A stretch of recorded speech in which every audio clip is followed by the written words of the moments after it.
Aquella noche, después de cenar, fui a casa de Poirot a instancias suyas. Caroline me vio alejarme con contrariedad. Creo que le hubiera gustado acompañarme. Poirot me recibió con mucha cordialidad. Había una botella de whisky irlandés, que detesto, en una mesita, junto con un sifón y un vaso. Él bebía chocolate caliente. Más tarde descubrí que se trataba de su bebida favorita. Me preguntó cortésmente por mi hermana, afirmando que era una mujer muy interesante. «Temo que le haya usted hecho subir los humos a la cabeza», dije con brusquedad. «Me refiero al domingo por la tarde». Se echó a reír alegremente. «Me gusta siempre recurrir a los expertos», observó, sin matizar sus palabras. «Se habrá enterado usted de todas las salvadorías del pueblo, de lo cierto y de lo falso, y de unas informaciones valiosísimas», añadió tranquilamente. «¿Qué son?» Poirot meneó la cabeza. «¿Por qué no me dijo usted la verdad? En un pueblo como este, las andanzas de Ralph Patton acabarían por saberse. Si su hermana no hubiera atravesado el bosque aquel día, otra persona lo hubiera hecho». «Es probable», admití, «pero ¿a qué demostrar tanto interés por mis enfermos?» Poirot se sonrió levemente. «Solo por uno de ellos, doctor. Solo por uno». «¿El último?» «La señora Russell es una persona muy interesante», replicó evasivo. «¿Está usted de acuerdo con mi hermana y con la señorita Ackroyd en que nos esconde algo?» «¿Eso dicen? ¿Acaso no se lo dio a entender mi hermana?» «Eso es posible». «No tiene motivo en que fundarse». «Los Femmes», generalizó Poirot, «son unos seres maravillosos. Inventan, se dejan llevar de su fantasía y milagrosamente aciertan la verdad. Las mujeres observan de un modo inconsciente 1000 detalles íntimos, sin saber lo que hacen. Sus subconscientes añaden estas cositas unas a las otras, y a eso le llaman intuición. Yo tengo mucha experiencia en psicología. Conozco bien todo eso». Sacó el pecho con aire de importancia, y su aspecto era tan ridículo que me costó un gran esfuerzo no echarme a reír. Bebió un trago de chocolate y se secó cuidadosamente el bigote. «¿Quisiera usted decirme lo que piensa en realidad?», exclamé de pronto. Poirot dejó su taza en la mesa. «¿Lo desea usted?» «Sí». «Usted ha visto lo mismo que yo. Nuestros razonamientos deberían coincidir». «Temo que se burla de mí», dije secamente. «No tengo experiencia en esos asuntos». Poirot me miró con indulgencia. «Usted se parece al niño que quiere saber cómo funcionan las máquinas.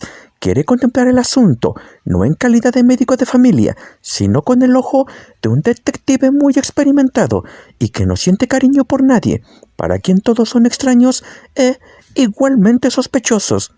«Lo dice usted de un modo acertado». «Voy a ofrecerle un pequeño discurso. Lo más importante es obtener un relato exacto de lo que ocurrió aquella noche, teniendo siempre en cuenta que la persona que habla quizá mienta». Enarqué las cejas. «Esa es una actitud sumamente desconfiada, pero necesaria, se lo aseguro. Ante todo, el doctor Shepard sale de la casa a las 9:10. ¿Cómo lo sé? Porque yo se lo he dicho. Sin embargo, usted puede disfrazar la verdad, o su reloj quizá no funcione con exactitud. No obstante, Parker también dice que usted dejó la casa a las 9:10, de modo que aceptamos esta declaración y continuamos. A las 9, usted encuentra a un hombre. Aquí llegamos a lo que llamaremos la historia del misterioso forastero, frente a la verja de la entrada. ¿Cómo puedo saber que ocurrió así?» «Yo se lo dije», empecé de nuevo, pero Poirot me interrumpió con un gesto de impaciencia. «Se muestra un poco estúpido esta noche, amigo mío. Usted sabe que así es, pero ¿cómo lo voy a saber yo?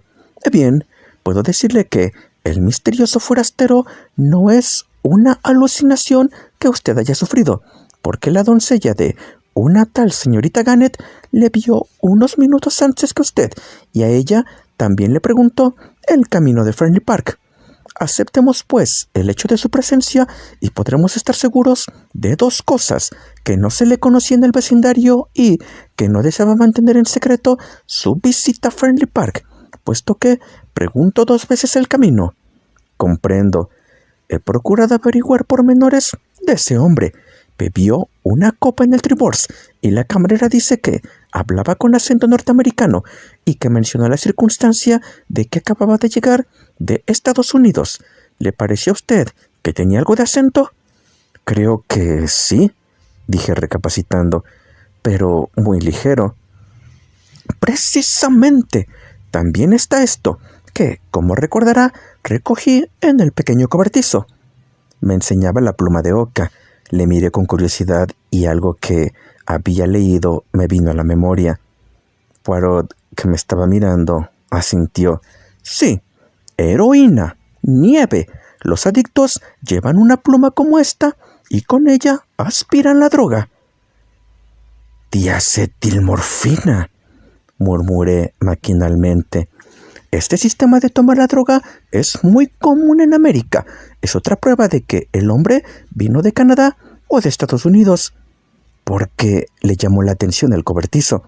Mi amigo, el inspector, estaba convencido de que quien siguió el sendero lo hizo para llegar cuanto antes a la casa, pero tan pronto como vi el pequeño cobertizo, me di cuenta de que sería el camino seguido por quien lo empleara como lugar de cita.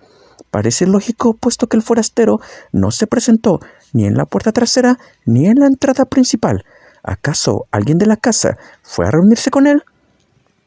En ese supuesto, ¿qué lugar más adecuado que el pequeño cobertizo? Busqué en el interior para ver si daba con algunas huellas y encontré 2, el pedazo de batista y la pluma. ¿Qué dice usted del pedazo de batista?, pregunté con interés. Poirot enarcó las cejas. «¿No emplea usted las células grises?», observó secamente. «No es muy difícil de deducir». «Pues no se me ocurre nada», cambié de tema. «De todos modos, ese hombre fue a reunirse con alguien en el cobertizo. ¿Quién sería?»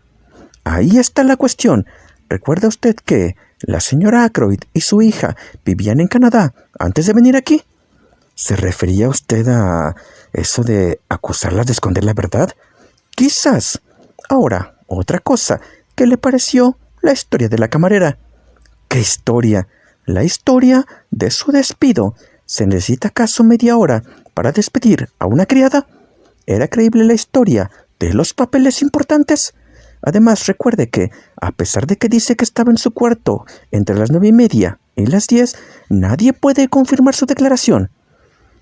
«Usted me sorprende. Para mí, todo va aclarándose. Bien, explíqueme ahora sus propias ideas y teorías». Saqué una hoja de papel del bolsillo. «He apuntado unas cuantas cosillas», dije, como disculpándome. «Excelente. Tiene usted método. Veamos». Empecé a leer con cierta turbación. «Hay que considerarlo todo lógicamente». «Eso mismo acostumbraba a decir mi pobre Hastings», interrumpió Poirot. «Pero, por desgracia, nunca lo hacía». Punto número 1. Se oyó a el señor Ackroyd hablar con alguien a las 9:30. Punto número 2. Ralph Patton debió de entrar por la ventana a una hora cualquiera de la noche, como lo prueban las huellas de sus zapatos. Punto número 3. El señor Ackroyd estaba nervioso aquella noche y solo hubiera dejado entrar a un conocido. Punto número 4. La persona con quien se encontraba el señor Ackroyd a las 9:30 pedía dinero. Sabemos que Ralph Patton estaba apurado. Estos 4 puntos tienden a demostrar que la persona que se encontraba con el señor Ackroyd a las 9:30 era Patton, pero sabemos que el señor Ackroyd vivía a las 10 menos cuarto y en consecuencia no fue Patton quien le mató. Ralph dejó la ventana abierta y el criminal entró por ella después de que Ralph se hubiera alejado. ¿Quién fue el criminal? El forastero norteamericano. Es posible que estuviese de acuerdo con Parker, y también es posible que Parker fuera quien hiciese a la señora Ferrars víctima de un chantaje. De ser así, Parker puede haber oído lo suficiente para comprender que la cosa iba a descubrirse, habérselo dicho a su cómplice y éste cometer el crimen con la daga que Parker le entregó. Es una teoría, admitió Poirot. Decididamente, sus células funcionan, pero deja muchas cosas sin explicar. ¿Cuáles? La llamada telefónica, el sillón cambiado de sitio. ¿Cree usted realmente que este último detalle es importante? Tal vez no, admitió mi amigo. Puede haber sido movido por accidente y Raymond o Blunt haberlo colocado en su sitio inconscientemente, bajo la impresión que sufrían.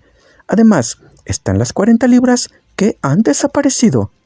Que Ackroyd integró a Ralph, sugerí. ¿Acaso Ackroyd se diera después de rehusar? Eso deja todavía una cosa sin explicación. ¿Cuál? ¿Por qué está Blunt tan seguro de que era Raymond el que hablaba con el señor Ackroyd a las 9:30? Nos lo ha explicado él mismo. ¿Lo cree usted así?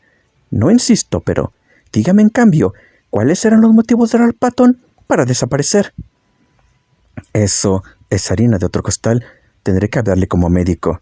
Ralph debió de perder el dominio de sus nervios y descubrió de repente que su tío había sido asesinado unos minutos después de que se alejara de su lado, y tal vez después de una entrevista tempestuosa es muy posible que huyera sin pensar en las consecuencias de su acto. Muchos hombres han obrado en circunstancias similares, como si fuesen culpables, a pesar de su inocencia. Sí, es verdad, pero es preciso tener en cuenta una cosa. Sé lo que va a decir usted. El motivo. Ralph hereda una fortuna considerable a la muerte de su tío. Este es uno de los motivos. ¿Uno? ¡Maso! ¿No comprende usted que son 3 los motivos que se nos presentan?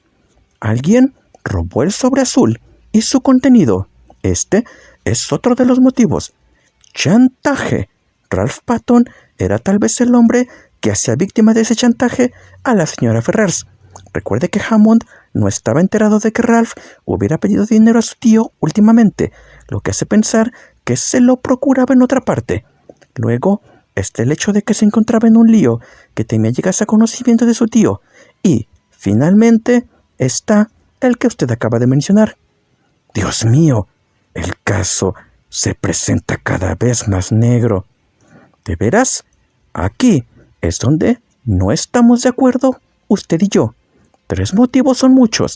Me inclino a creer que, después de todo, Ralph Patton es inocente.